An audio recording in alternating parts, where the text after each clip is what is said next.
everyone, welcome back. I'm Michael Sandler, your host on Inspire Nation. If you've ever wondered who you are and where we really came from, then do we have the Human by Design show for you.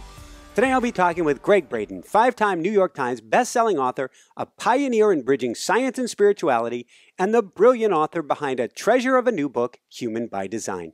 And that's just what I want to talk with him about today, about the new human story in science behind who we are, where we came from, and even where we go from here.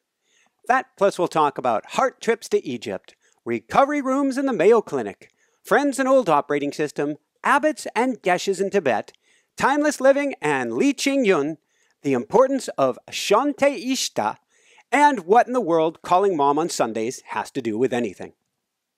So welcome to the show, Gregg. Are you ready to shine? Hey, Michael, it's great to hear your voice, my brother. I appreciate the opportunity to be with you and our worldwide audience today.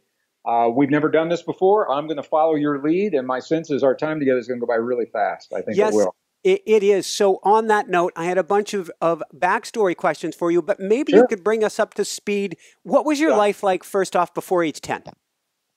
Before age 10? Yeah. I'll just be very honest with you. I come from a very dysfunctional alcoholic family. Mm-hmm. It was a very painful childhood and tremendous poverty in the Midwest of this big, beautiful country of ours.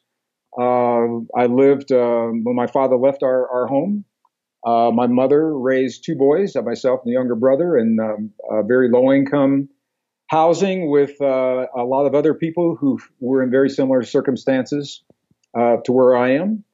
And it was at that time, actually, it was at that time that I was inspired to make the choices that led me to where I am right now. I looked into my world. This is the 1950s, 1960s, and I looked into my world, and I saw two places, Michael, where one individual had the power to shape the way the masses think and the way that people live their lives. So one of those places, okay, you got to remember, man, this is in the 1960s. I'm looking at the background behind you right now, and I'm remembering the 1960s. Okay? So I would go to a rock concert. My very first rock concert, for example, was at that time, it was called Jefferson Airplane, and then it became Jefferson Starship. And I saw those people on the stage moving 70,000 people, and I was in awe. But I also saw something very interesting. When those 70,000 people left, the ones that I knew, something was missing. They walked out of the hall, and when the music was no longer playing, they could no longer feel the feeling that had been so powerful for them during the concert. They had to go and have the album at that time, or the 8-track tape, or whatever it was. So that was one experience. I also saw at that time, there was a man, and I'm not saying I subscribed necessarily to his philosophy, but he was a powerful speaker. His name was Billy Graham. Oh, yeah. And Billy Graham would speak to athletic stadiums full, also 70, 80,000 people. And he would say something to them, and it would change the way they thought about themselves and their relationship to the world. And when they left, they didn't have to have the album or the 8-track tape because something within them had shifted. Mm-hmm. And so I said to myself, whatever time I have in this world, I would like to contribute in whatever way I can. And I became a musician. I'm still a musician, and it's still an important part of my life. And I enjoy that, and I think music is important.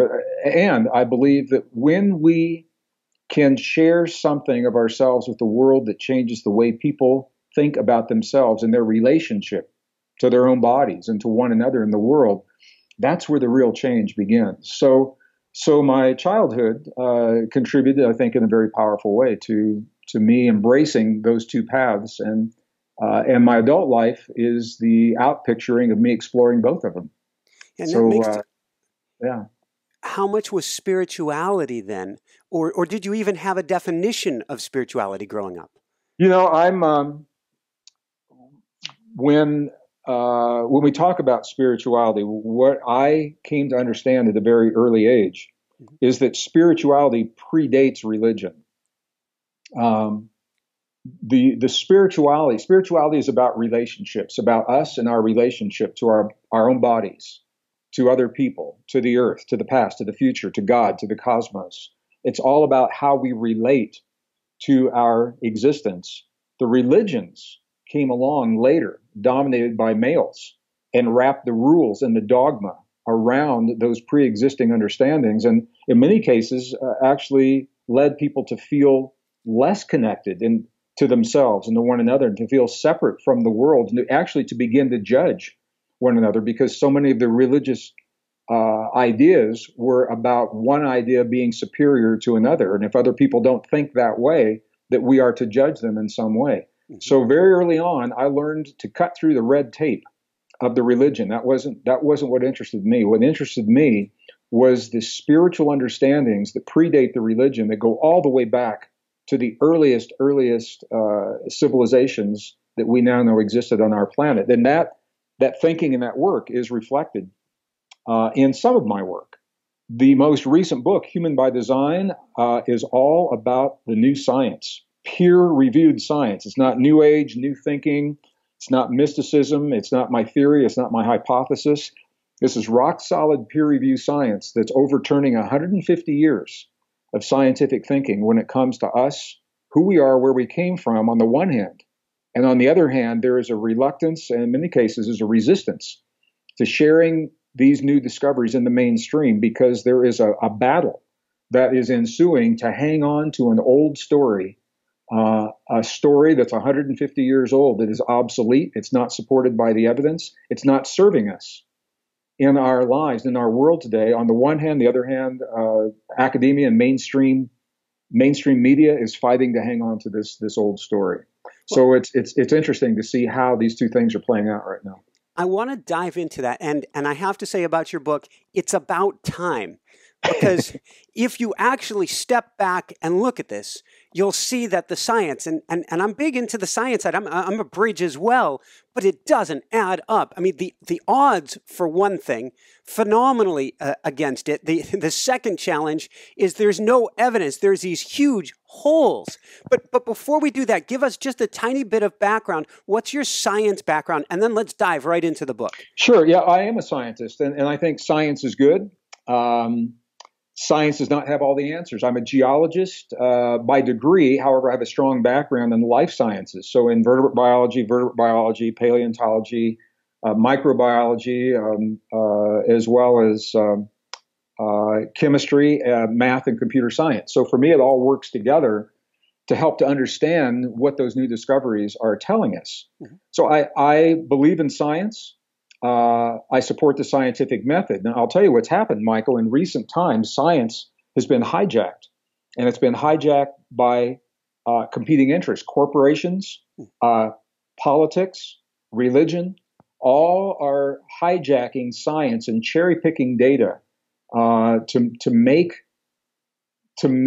our world look in a particular way that supports their agenda.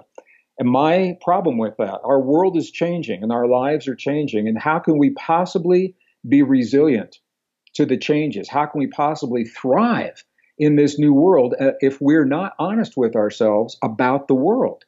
If we're not honest with ourselves, we've asked science to tell us who we are. We've asked science to describe our relationship to the world. And science has done a very good job of doing that. And now there are people that are saying, oh, well, we don't like that answer, so we're going to go with a different answer. This is certainly true with climate change. It's certainly true with what's happening. I mean, beautiful example, North Korea and the United States right now. We're trying to solve our problems based upon principles of science that are obsolete. We were taught 150 years ago through the ideas and the teachings of Charles Darwin. I'm just using this as an example, and how it plays out in the real world. We were taught that nature is based upon competition, conflict, struggle, and scarcity in late 1800s. And that's important because our society, our economic model, the corporate model, they were all developed during that time. They're all based upon competition, conflict, separation, scarcity. They're breaking down now because they're no longer true. The best science of the modern world is telling us nature is based upon cooperation, not competition. Nature is based upon what is called mutual aid in biological circles. Now, it doesn't mean that competition doesn't exist. We all see it. But here's the thing. The more violence, the more competition, the more conflict we see in any population, whether it's humans or in Yellowstone National Park, The more of that we see, it tells us how far we've strayed from the truest nature of our existence. And if we want to successfully solve these problems, this is an invitation to go back and find the harmony with the natural laws rather than trying to impose these false assumptions upon what we think about ourselves in the natural world. So that's one example. Every problem we see in the world today, it's playing out in the global stage.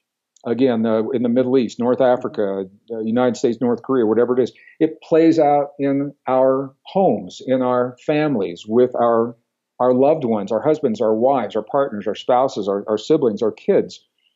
It's all based upon the way we answer the question, who am I?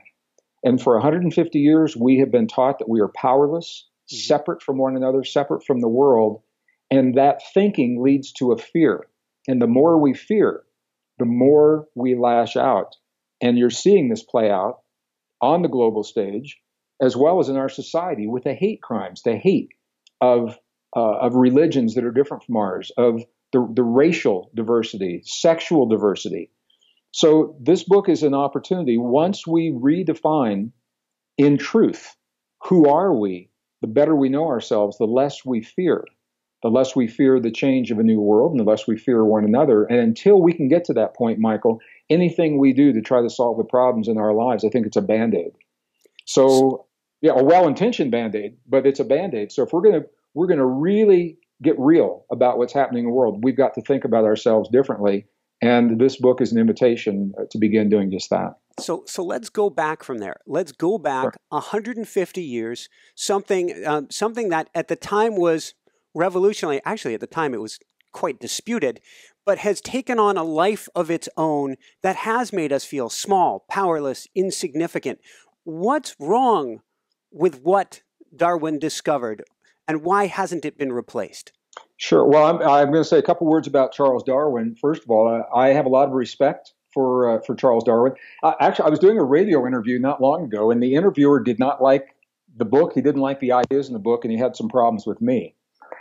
So the first thing he said, he goes, Greg, what gives you the right to write this book? He said, what qualifies you to write about evolution? He says, you're not a biologist.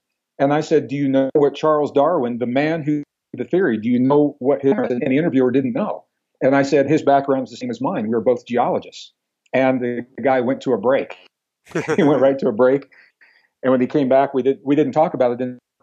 So I have a lot of respect for Darwin. He was a scientist. I was just going to say that his later works actually were very different. And at that point, they said, well, he's going nuts or something. But Charles Darwin himself was changing, evolving his ideas. He was. And this is what I'm saying. He could not possibly have known in his day, and we know today. I mean, it's hard to even think about it. 1859, cells in the human body were thought of as little sacs of fluid. The idea of DNA, they knew something was there to transfer characteristics they didn't even know us. So it was okay if his theory was overturned. And I've read his personal letters and with other scientists. He never expected his theory to last forever. Yep. It's modern academia that won't let it go. Darwin said the first time that counters this theory, he said, my theory falls and a new one replaces it. Mm-hmm. So he was okay with that. It's the modern academics, mainstream media, that is clinging to a story that's no longer supported by the facts. So what Charles Darwin said to us was that Darwin didn't try to tell us how life began, and he wasn't concerned with how life began. His whole idea was about what happened after life began, how simple life became more complex, and eventually led to us. And what Darwin's observations of some forms of life in one part of the world in a time that fit those circumstances, what he saw to apply to all life everywhere throughout all time, including human. And that's where I think Darwin went wrong, that generalization doesn't work.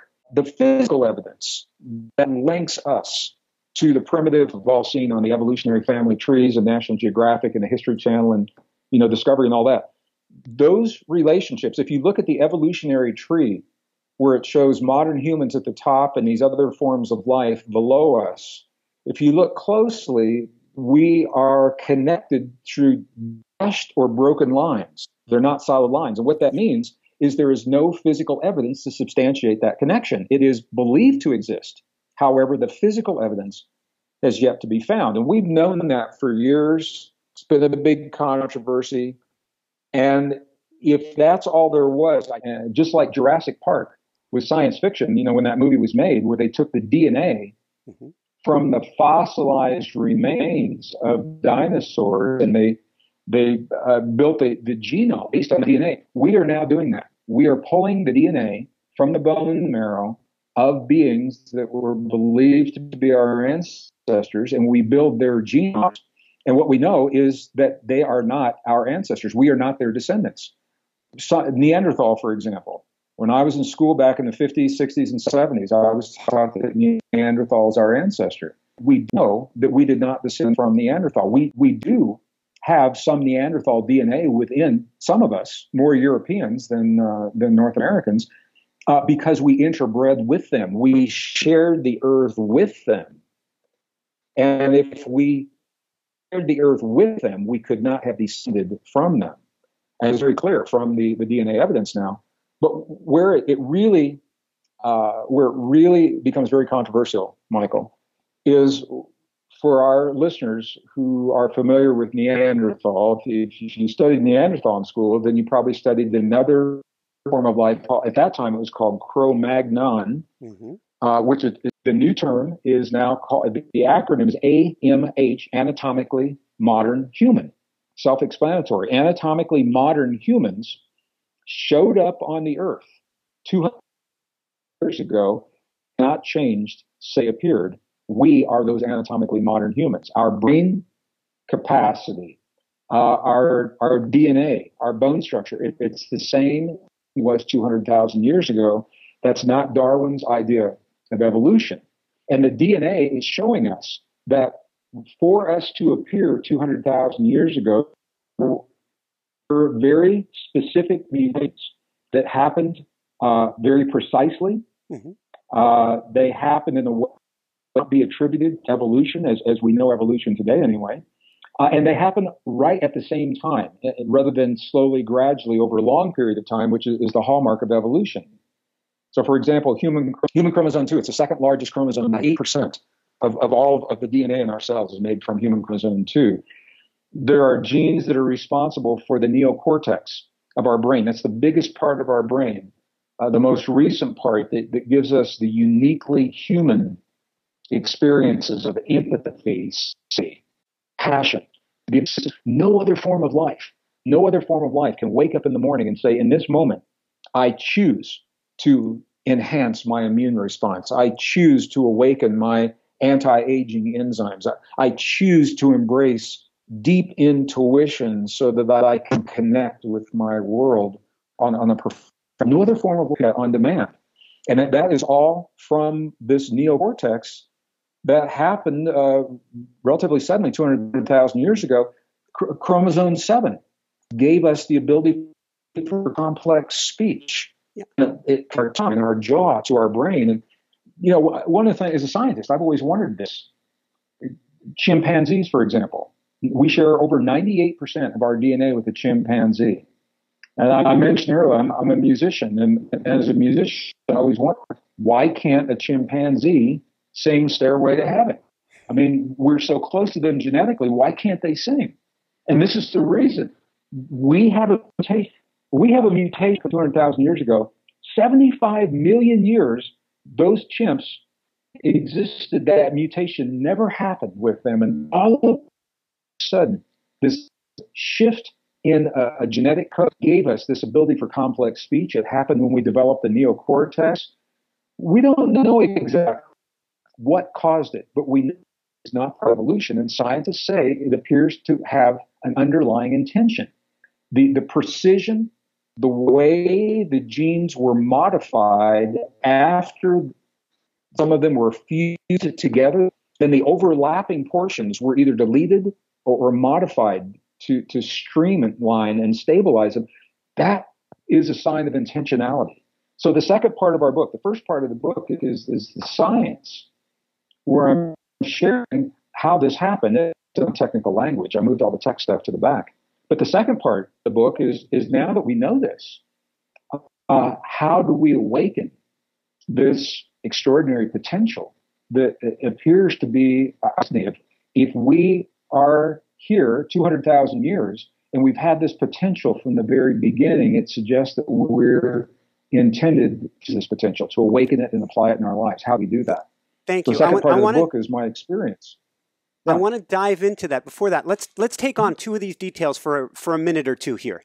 First off, let's talk about FOX2 and this fusing and going from 48 chromosome down to 46, because if we can really wrap our minds around it, they thought when the Human Genome Project was done, we'd end up with more DNA, with more chromosomes. Instead, we're going to less, and we're going to a higher level of sophistication, of complication, which odds are astronomically against this. What is FOX2? Well, you just made touch on three different things there. FOX2, human chromosome number 7, has a whole bunch of genes, and many of them are significant. In the book, I singled out the FOXP2 gene because it is that FOXP2 gene that gives us this capacity for complex speech.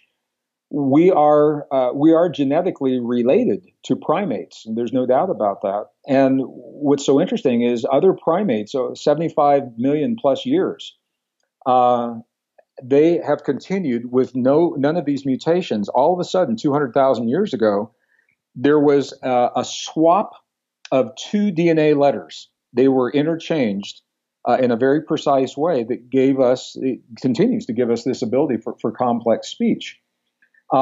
If that happened in a vacuum, if that was the only thing that happened, I couldn't have this conversation with you. I would say, that's evolution. Who knows? Maybe something in the environment, epigenetics, whatever, maybe triggered that.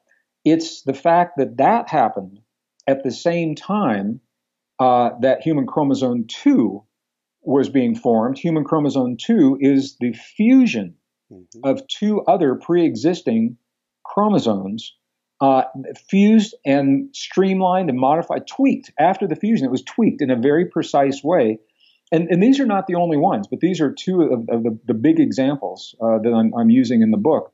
If one of these happened all by itself, we could maybe attribute it to natural evolutionary causes. The fact that so many things happen simultaneously with such precision, and that we haven't changed since they happened. I think when you put that together with the fact that the physical evidence doesn't support Darwin's idea of evolution, it opens up the door to what is called forbidden territory in scientific thinking. Let me just say it like this. I'm going to invite our listeners to think about this, Michael. Yeah. There's a huge difference between taking every iota of newly discovered evidence and attempting to force it into a pre-existing story, which is what's happening right now. There's a huge difference between that and allowing the new evidence to lead to whatever story it's going to tell us. So 150 years ago, Darwin put forth a theory. It was accepted in his time. It is the theory of evolution by natural selection. And we've all seen those evolutionary family trees. It looks like a big oak tree, and modern humans are at the top, and all these other forms, Neanderthal, Australopithecus, all these other forms of life are on the branches. There has been an attempt. It's like putting a square peg in a round hole. Scientists have tried to force every new piece of information somehow to fit into that pre-existing tree, rather than allowing that new information to lead to whatever story it's going to tell. I don't know what that new story is going to be. But I know this: we have a new generation of young people in school right now who are ready to dedicate their lives, their entire lives, to solving the mystery of human existence, and they're being forced to complete their search within the shackles of this pre-existing theory. And I'm saying let's free our young people, let's free our scientists, let's let them follow the evidence and see what that story is going to be, because my sense is it's going to empower us to fear less as we become more aware of the potential within us, and as we fear less, we cooperate more. And I think that's what we need in the world today. That's Woohoo! Yeah. Well, you look at. I had an opportunity. It was. I wrote about this in a book a little bit. I had been 3 weeks in Peru. I was leading a group through Peru. I didn't watch television for 3 weeks, and I was on my way home, connecting from Lima, Peru, into the Dallas Fort Worth airport. And I was walking down the concourse to my gate, and every gate that I passed, they had a news feed, a television news feed from different stations.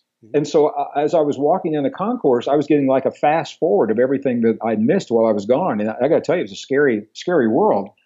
But what I was hearing about hate crimes based on sexual orientation, about cyberbullying. I was hearing about racial crimes. I was, of course, everything about United States, North Korea, nuclear threats, all those kinds of things.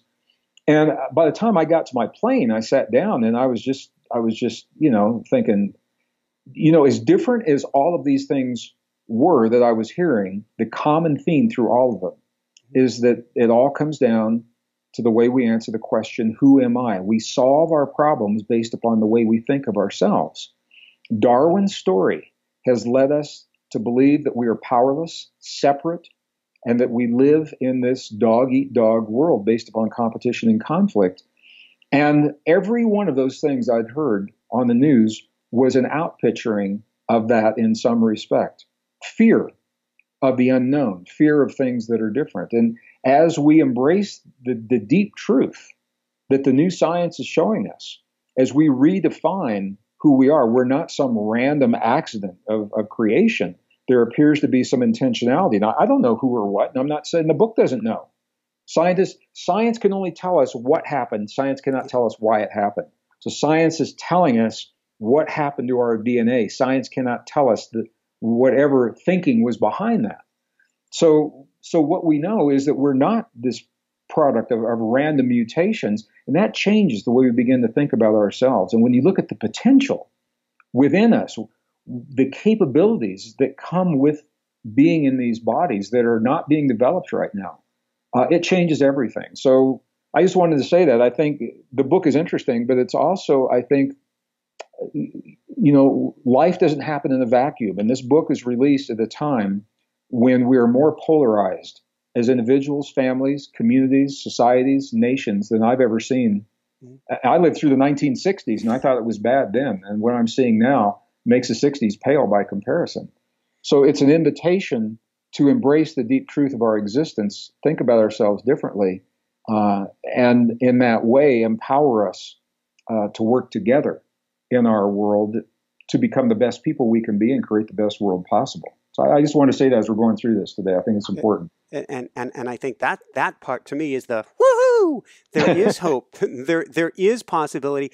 I like to think of us as waking up, and there's a balance. Where there's light, there's darkness. Where we become more awake and aware, there's more of a pushback on the other side, but it doesn't have to stay that way.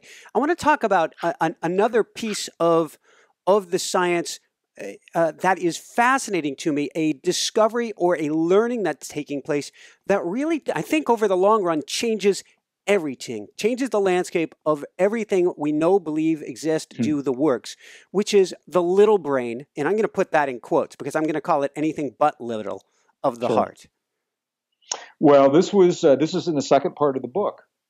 And apparently it has been with us for 200,000 years. 1991, scientists made a discovery in the human heart. And when you think about the heart, this is actually pretty late in the game, in the cardiac game, to be making big discoveries. I mean, we've been doing heart transplants, pretty successfully since 1960s. I think it was Christian Bernard was one of the first, and DeBakey. And the reason they are as successful as they are is because the thinking is that we pretty much understand what there is to understand about the heart. So for a discovery of this magnitude to come along so late in the game, I think surprised a lot of people. The discovery was made in 1991. It was published in 1994 of approximately 40,000 specialized cells in every human heart. They're called sensory neurites.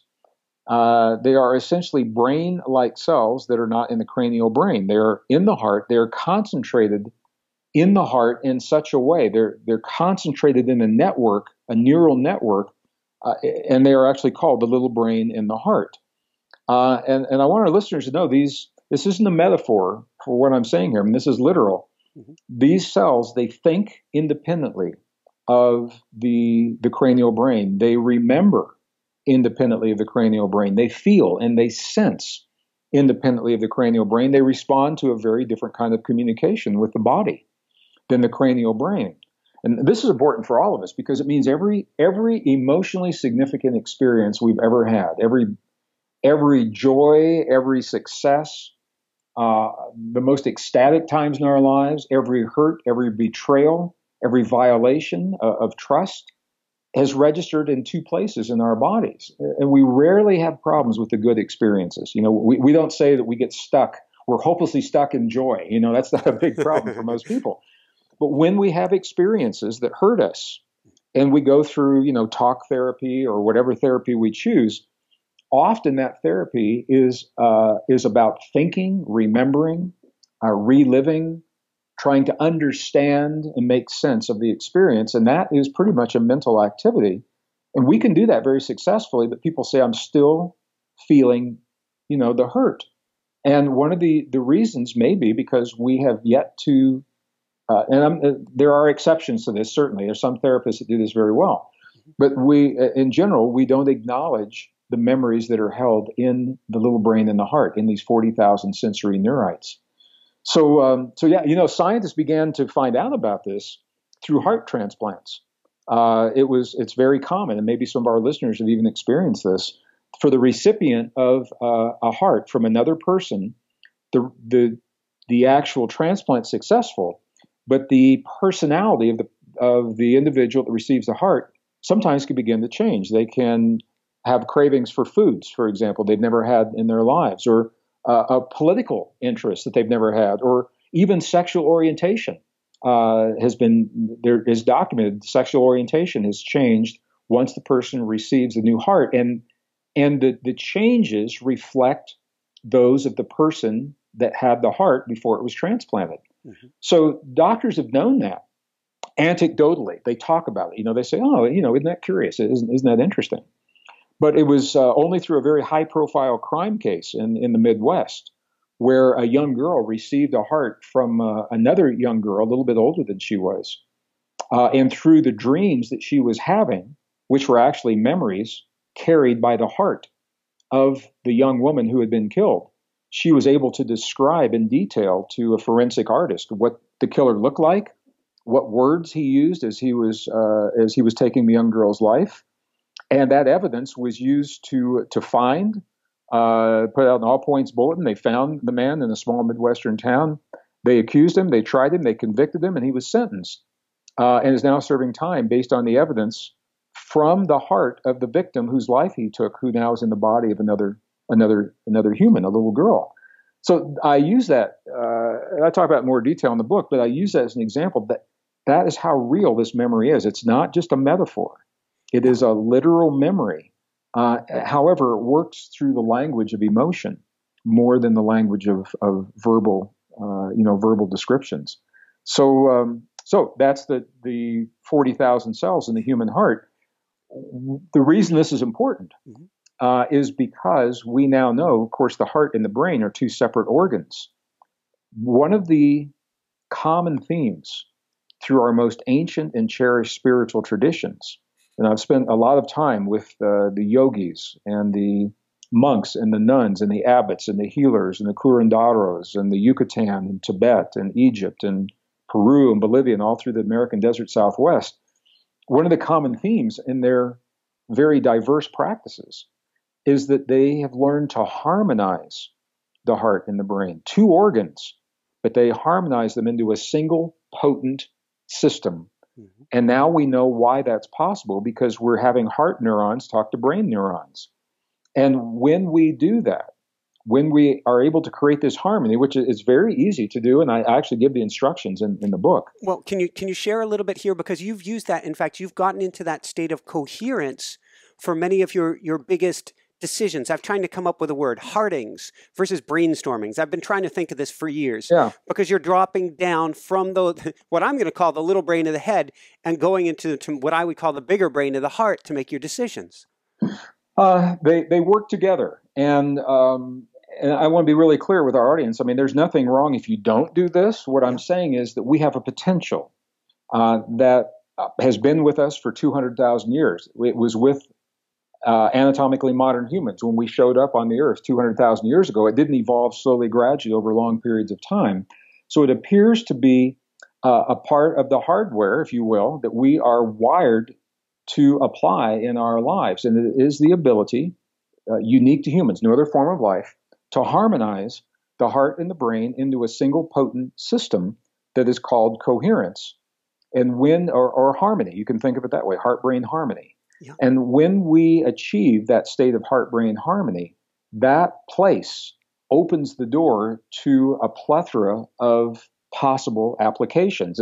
It's when we are in heart-brain harmony that our body responds, for example, to over 1,300 positive biochemical reactions in the body just from being in heart-brain harmony. This is where we awaken the anti-aging enzymes within every cell that actually heal the DNA. They stop the deterioration. Secondly, they heal. And third, they actually begin to regenerate the DNA so that the DNA becomes younger. Biological aging markers actually reverse in the presence of being able to harmonize the heart and the brain.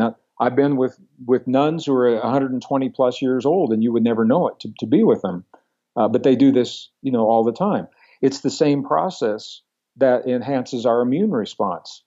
I could not travel the world the way that I do with the schedule I do if my immune response did not support me in that. And I have practiced these techniques every day for over 20 years. I learned them about 22 years ago. Mm-hmm. And now they're taking on new meaning. But it's also through heart-brain harmony. Once we reach this level of coherence, I know a lot of our listeners use affirmation, for example. And affirmation is a communication with the subconscious to heal unhealthy patterns. However, they are only effective when we communicate with the subconscious in a language that the subconscious recognizes. So without using hypnosis, we can create heart-brain harmony and actually go into our own, it's a hotline to the subconscious. Mm-hmm. And it makes perfect sense to me, Michael, that we would have a hotline to our subconscious and be able to access personally without any intervention from any other person. It makes perfect sense that we would be empowered to do that in our lives. Deep intuition, harmonizing the heart and the brain to access deep states of intuition on demand. Now, we all have intuition.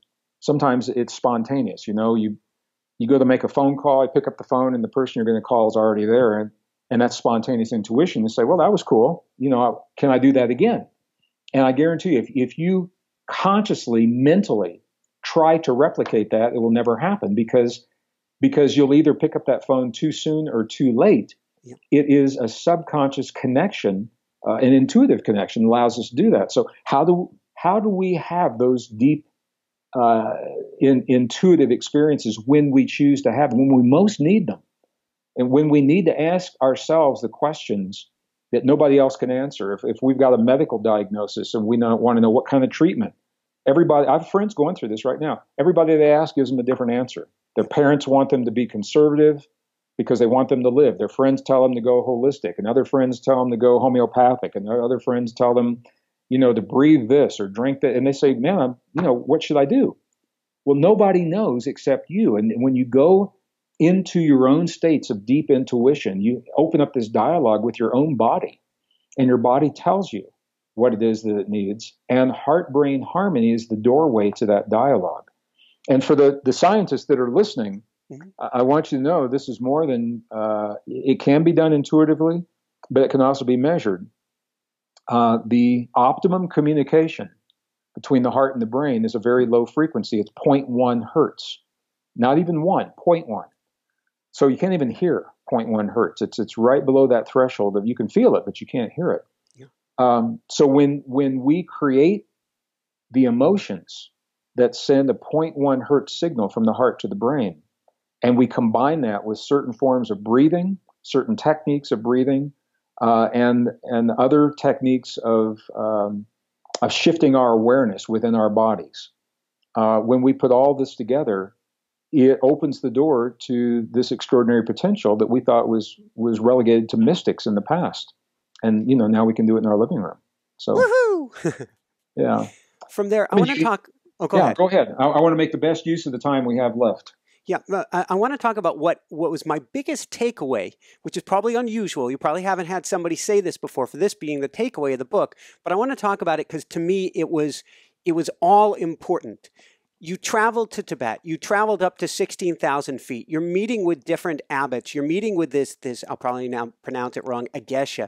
And you're asking them, what is the force that binds together the entire universe, or the force that is the universe? And what you learned, to me, is the most powerful thing in the world. Well, that's interesting. I was writing a book in 2007.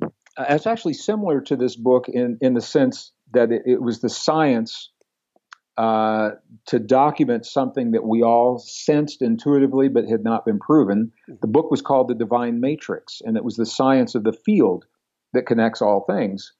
And as part of the research for that book, I was in Tibet. I led a group in the 1990s, in early 2000s. Tibet was very accessible to me. That window now is closed. It's hard to get into the country now. But I met with an abbot of a monastery, and I asked him the question. I said, in your tradition, what is the force that connects all things? And it was all done through a translator. And he and the translator had a big conversation back and forth. And the reason was he didn't know what my orientation was or what I already knew, so that his answer would make sense to me. He was accustomed working with his students who had come up through the ranks of the monks, and they had certain understandings. He didn't know what I knew. So he didn't know how to answer the question. And finally, he came back and answered with a single word. I said, what is the force in your tradition? What is the force that connects all things in the universe? And the answer was compassion.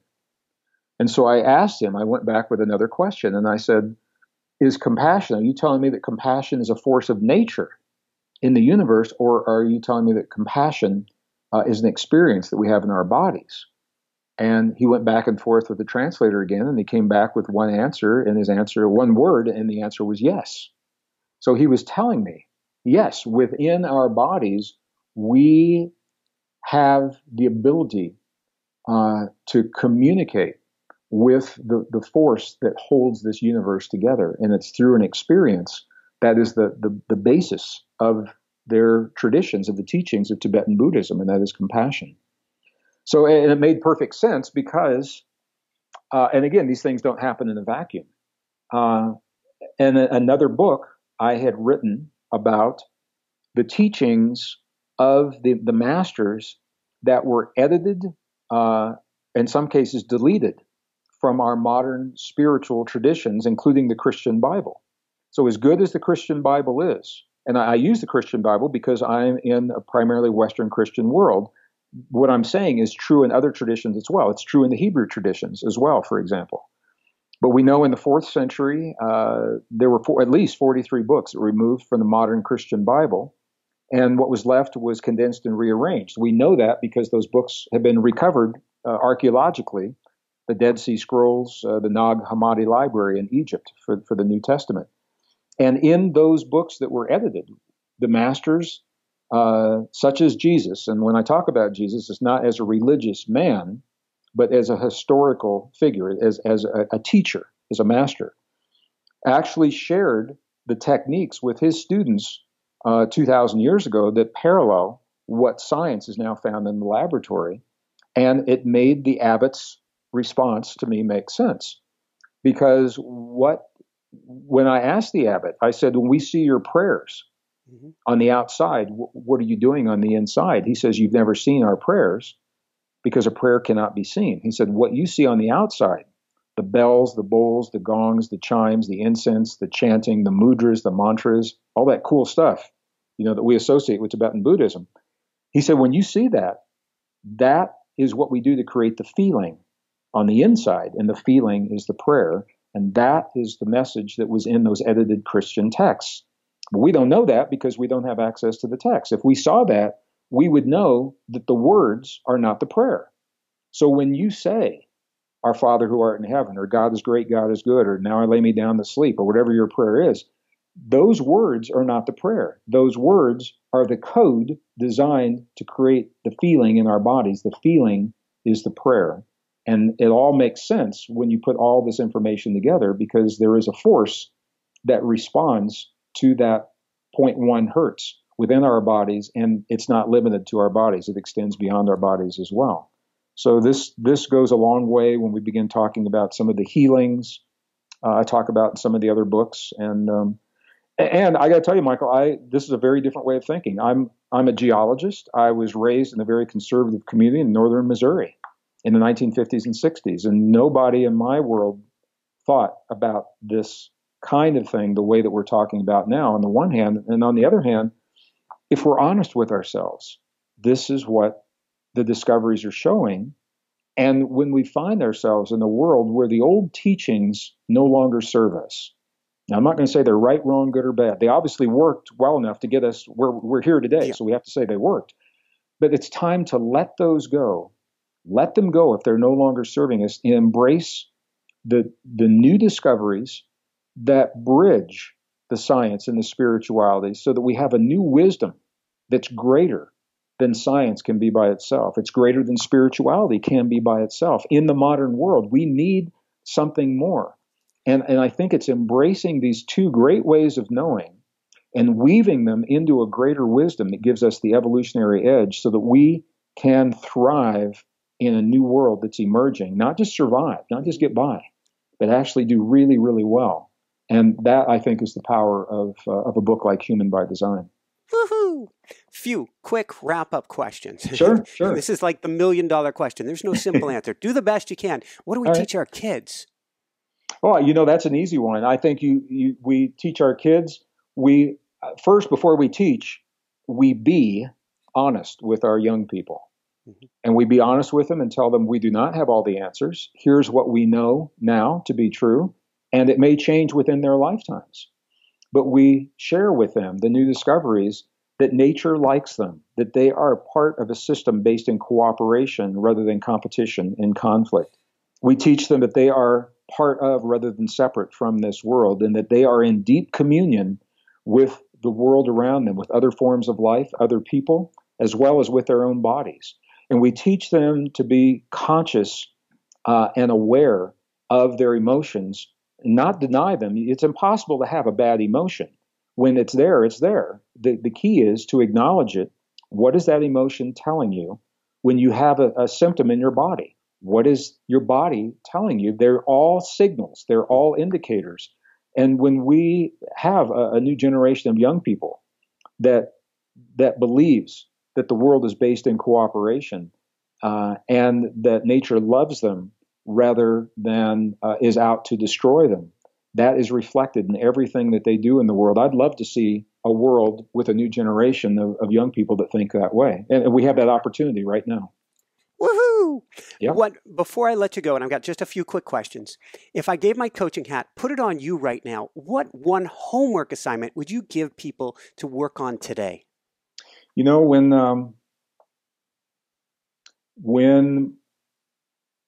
my family split up when I was 10, my mom gave me a book that she thought might help me, and it was by a man. Very few of our new generation know this man, but a lot of people from the last generation know him very well. His name was Khalil Gibran. Oh yeah. The book was called The Prophet, and it was a very simple book. Each chapter was about a page, maybe a page and a half long, and it was on an idea. And there was a chapter on work. And what Khalil Gibran said, I read it at the age of 10, and it has been a cornerstone of my life ever since. He said, work is love made visible. Work is love made visible. And so any work that I performed, I used to load boxcars in the rail yards in northern Missouri with 50-pound bags of cat litter. And I used to work in a copper factory. And, I've worked in the fast food industry, and I've done all those things. It takes a lot of work. Work is my love made visible. So it's important to do it to the best of my ability, no matter if I say yes to do it, then do the very best I can. The reason I'm saying that is it takes work to change the way we think. It takes work to shift our perspective. And most of us were not raised in the way, unless we're very fortunate, we're not raised in the way that the new science is suggesting we see the world. It takes work. Work is our love made visible. I think we're worth it, and I think the world is worth it. So that would be my invitation to everyone to embrace all of the opportunities and the energy you put into it. Think about it as your love made visible, and it will carry you light years from where you are right now. Woohoo! I love it. On that note, speaking about work, where can people go to find your beautiful book, Human by Design? Thank you for that, Michael. They can go wherever books are sold. You go to Amazon, Barnes and Noble. You go to my website. Most bookstores have them. It was released in hardback on October 10th, and I think it's probably in most bookstores by now. And your URL? www.greggbraden.com. It's GreggBraden.com. And all of our live events are there that I'm doing by myself with other people, Joe Dispenza, Bruce Lipton, Lynn McTaggart. I work with a lot of other people. And our trips into Peru are on there. Books are on there. Videos are on there. So enjoy that website. GreggBraden.com? Yeah, that's it. Fantastic. Any last words of wisdom? This has been beautiful before we let you go here. Michael, I want to thank you for the work you do for the community that you've created through Inspired Nation. I think it's awesome. I appreciate you tremendously. And, we covered a lot of ground, and we also left a lot of things unspoken. So I look forward to the next. Sounds fantastic. Thank you so much, Gregg, for being on the show. For everyone out there, this is Michael Sandler saying, be well, have fun, get human by design, and begin rediscovering who you are today, and shine bright. Woohoo! Thank you so much, Gregg. Thank you so much, Michael. Take good care. You too. Blessings. Bye. Thanks so much for watching. If you enjoyed it, be sure to like below. Also, leave your comments. Have some real fun with it. Subscribe to our channel where you're going to get more great videos, more interviews coming up. And check out our website, inspirenationshow.com. That's where you'll find tips, blogs, information, videos you won't find anywhere else, and useful and helpful resources to really help you kickstart your life and to shine bright. Thanks so much again. Thank you for your support. Like, comment, subscribe. See the website. Thanks so much and have fun. Of course, shine bright. Woohoo!